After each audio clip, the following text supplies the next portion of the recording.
बिस्मिल्लाहिर्रहमानिर्रहीम। मेरा नाम अहमद है और आप देख रहे हैं कोरियन पेन चैनल। एक तो पाकिस्तानियों का वीज़ा बहुत कम आता है, यानी इजरा बहुत कम होते हैं।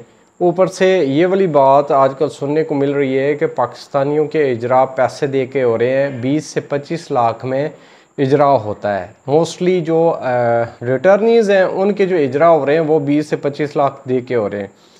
इस बात में कितनी हकीकत है, ये बात कंप्लीटली तौर पे आप समझ सकते हैं अगर आप आज की वीडियो आप कंप्लीट देख लेते हैं। तो इस बारे में सारी डिटेल के साथ आपके साथ हर बात करता हूँ कि पाकिस्तानियों के पहले नंबर पे इस पे बात करूँगा कि पाकिस्तान के वीज़े आखिर कम क्यों आते हैं। दूसरे नंबर पे ये कि ये सारा प्रोसेस जो इजरा वाला होता है, एक पाकिस्तानी कैसे सिलेक्ट होके कोरिया जाता है और नया वाला, और जो रिटर्नी है वो किस तरीके से जाता है कोरिया में। और उसके बाद आपको बताऊंगा कि आखिर ये वाली जो बात है ये अफवाह है या ये हकीकत है, इसमें कितनी सच्चाई है। जब आप सारी बातों को सुनेंगे उसके बाद ऑटोमेटिकली आप आंसर तक पहुंच जाएंगे, आपको खुद भी समझ आ जाएगी कि ये वाली बात सच है या झूठ है। तो सबसे पहले बात करते हैं कि हज़ारों की तादाद में नेपाली जाते हैं, बंगाली जाते हैं, थाईलैंड के जाते हैं, लेकिन पाकिस्तानी इतने कम क्यों जाते हैं। तो इस बात को इस तरीके से आप समझें कि सबसे पहले ये कि कोरिया में जो कंपनीज़ होती हैं ना, वहाँ पे एक कंपनी का अपना रेस्टोरेंट बनाया होता है और उसी में वो खाना देते हैं अपने वर्कर जितने भी होते हैं उनको।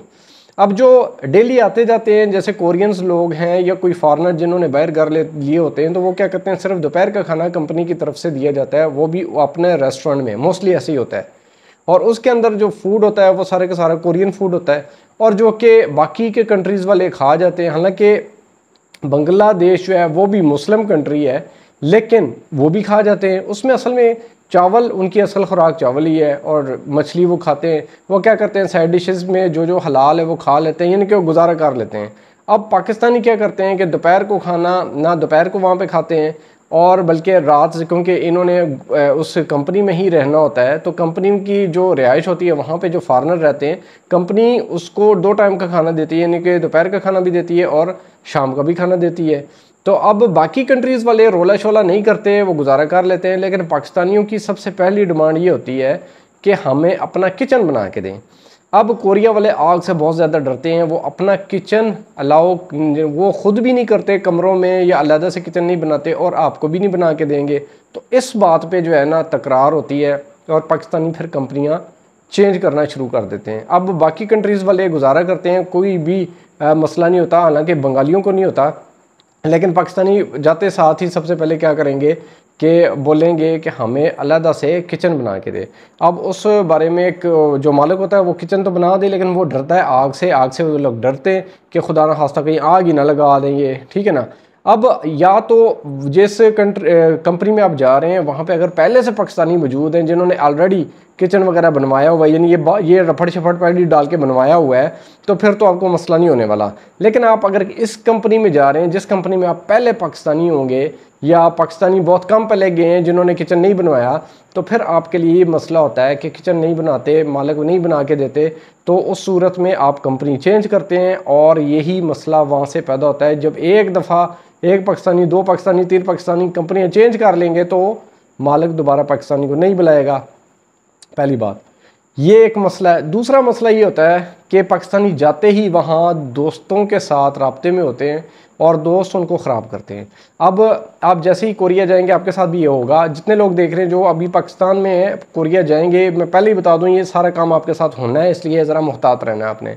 जब आप कंपनी में जाएंगे ना कोरिया में, आपके साथ जो दोस्त होंगे आपके दूर पार के, यानी कि आप किसी और सिटी में, वो उसकी ड्यूटी किसी और जगह में लगी हुई है, आपका पहले से दोस्त है, ये आपके साथ गया है, वो आपको ख़राब करेगा।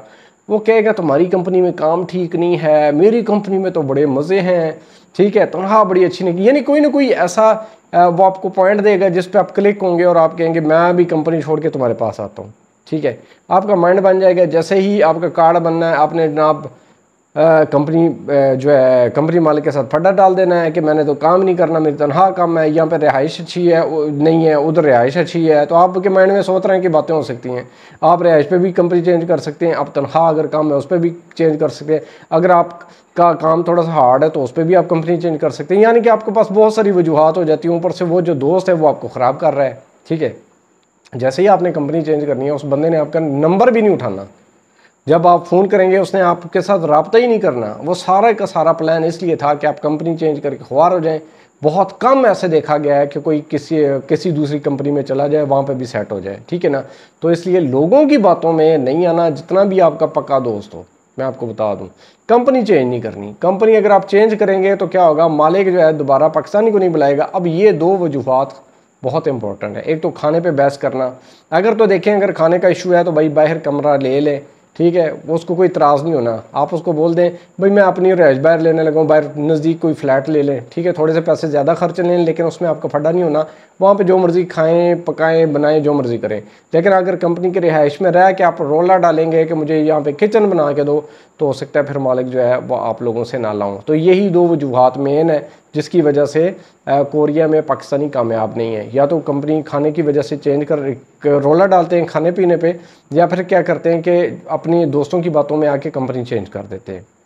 अब पाकिस्तानी वहाँ पे इतने पॉपुलर नहीं है। ये हकीकत है कि पाकिस्तानी जो काम करते हैं वो कोई नहीं कर सकता। जितनी भी हार्ड कंपनीज हैं जहाँ पे मुश्किल काम है, डलाई की कंपनी है हमान में, उसका हंगू डाई कास्टिंग है शायद ये इस तरह का नाम है उसका, वहाँ पे पाकिस्तानी बहुत ज़्यादा है। हर साल एक आध बंदा मरता भी है, यानी कि ढलाई का काम है।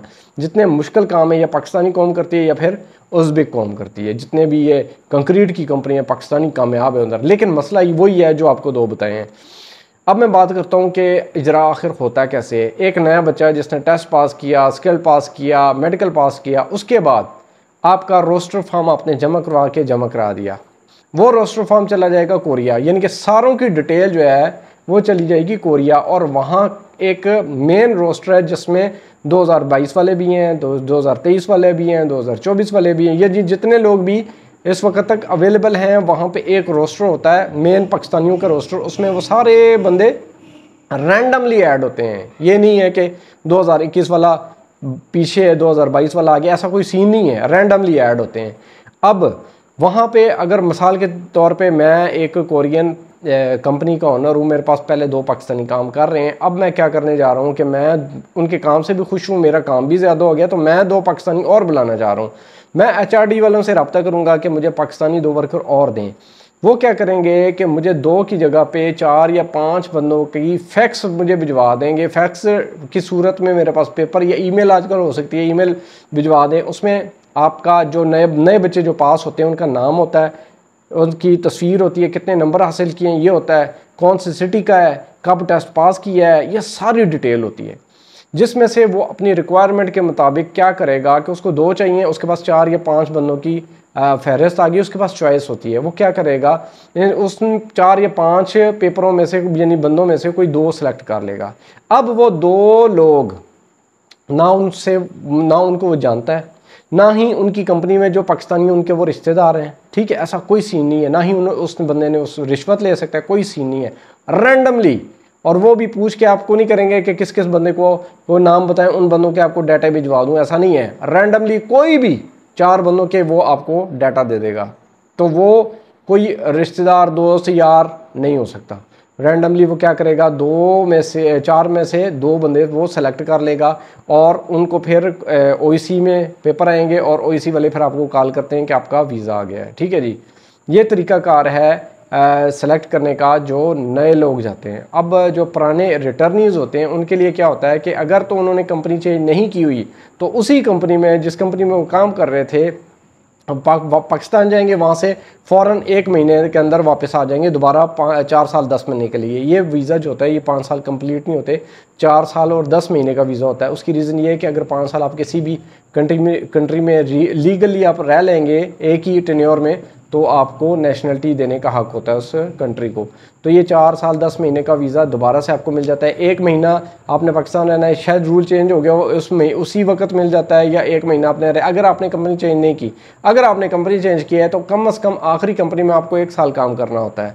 1 साल काम करने के बाद जब आप पाकिस्तान आते हैं तो यहाँ पे दोबारा से टेस्ट होता है जिसको कहते हैं EPA। अभी भी शेड्यूल हुआ आया था ना स्पेशल टॉपिक टेस्ट, उसका क्राइटेरिया ज़रा डिफरेंट होता है, उसमें मेरिट ज़्यादा होता है, उसमें कुछ सवाल मज़ीद भी ऐड होते हैं, 200 सवाल आपकी कैटेगरी के मुताबिक।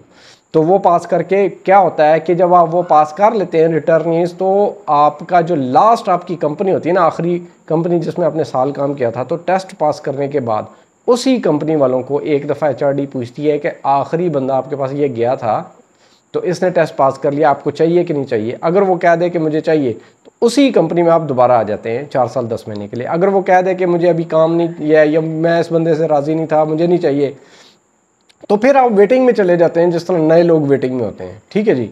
तो ये तरीक़ाकार है सारे का सारा सेलेक्ट होने का, इजरा होने का। इसको बोलते हैं इजरा। जब आपको कोई कंपनी सेलेक्ट कर लेती है उसका मतलब होता है आपका उसने इजरा कर दिया। और सेंडिंग क्या होती है, जब आपके पेपर्स कोरिया चले जाते हैं वो सेंडिंग होती है।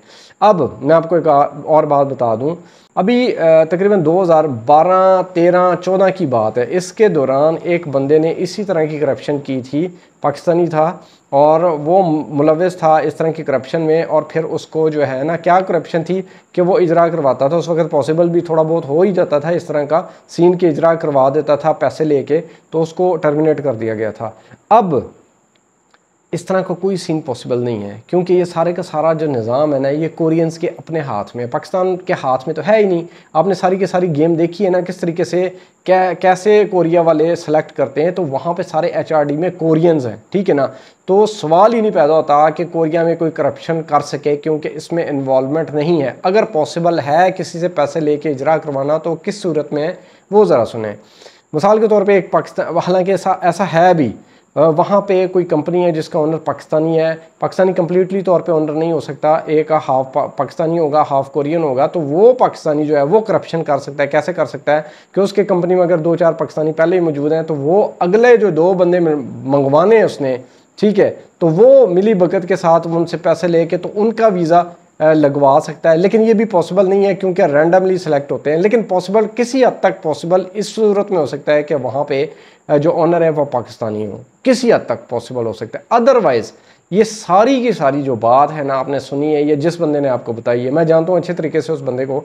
देखें, अगर कोई गलत इन्फॉर्मेशन आप देखें, अगर आपके पास कोई अथेंटिक इन्फॉर्मेशन होती तो आप उसका कोई ना कोई एविडेंस देते, तब बात मानी जाती है। अगर आप ऐसे बोल दें कि मेरा जानने वाला एक आया है रिटर्निंग, वो पैसे दे के आया है, जानने वाले तो भाई हज़ारों हैं, अब जानने वाला जो है वो खुद मुंह से तो बोले तो तब हम माने ना भाई। एक आया, 2 आए, 4 आए, आपके जानने वाले करोड़ बंदे भी आए हैं कोरिया में, लेकिन जब तक कोई सामने नहीं आएगा, खुद आके कोई एविडेंस नहीं देगा, तब तक तो ये बात हम मान नहीं सकते। और अगर आप लोग ये बात मानते हैं सिर्फ बातों बातों में, तो उसका फिर फ़ायदा कोई नहीं। आप बेवकूफ़ हैं आप लोग, क्या आप इस चीज़ को समझते हैं कि कोरिया में भी करप्शन हो सकती है। कोरिया में करप्शन का सवाल ही नहीं पैदा होता भाई। कोरिया की जो लास्ट वो थी माई थी, ठीक है, सदर थी वहाँ की, तो उसको क्या किया था उन्होंने, वो करप्शन डायरेक्ट उसने की भी नहीं थी, मुलव्वस थी किसी से करप्शन करवाने में, यानी उसने करप्शन करवाने में थोड़ी सी हेल्प कर दी थी। इस वक्त वो जेल में है। और कोरिया का निज़ाम इतना सख्त है कि करप्शन वाले बंदे को वो वैसे ही नहीं छोड़ते। तो ये बातें सिर्फ़ और सिर्फ अफवाहें। अलबत्ता जो मैंने पहले बातें की है कि किस तरीके से कोरिया में क्या क्या प्रॉब्लम्स हैं पाकिस्तानियों को, जिसकी वजह से वो उनके फिर वीज़े कम आते, उस चीज़ पे आप काम करें, ठीक है। कंपनी चेंज मत करें और खाने पीने का कोई और सोल्यूशन निकालें। मालिक के साथ जो है ना तू मैं करने से बचें।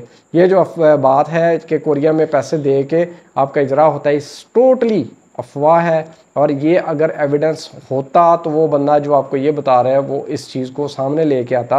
अब कि सिर्फ कहने की बात है कि मैं फ़लाना बंदा आया, फ़लाना आया, फ़लाना, ना आप उसका नाम ले रहे हो, ना उस बंदे को सामने लेके आ रहे हो, ना वो बंदा कोई ये सबूत दे रहा है। इस तरह तो खुद से तो कोई बताएगा नहीं कि मैंने पैसे दिए हैं 25 लाख, मैं आ गया हूँ सामने। अगर हुई भी है तो हो ही नहीं सकती भाई, किस तरीके से हो सकती है? कोई आएगा सामने? कौन आएगा? नहीं आएगा। और पहली बात यह है कि करप्शन हो ही नहीं सकती कोरिया में, ठीक है ना।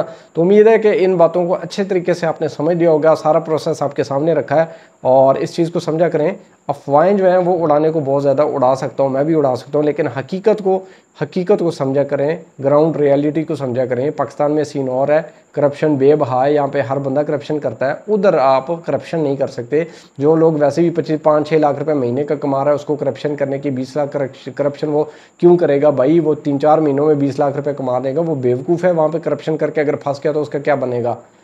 टोटली अफवाह थी। वीडियो देखने का शुक्रिया। अल्लाह हाफ़िज़।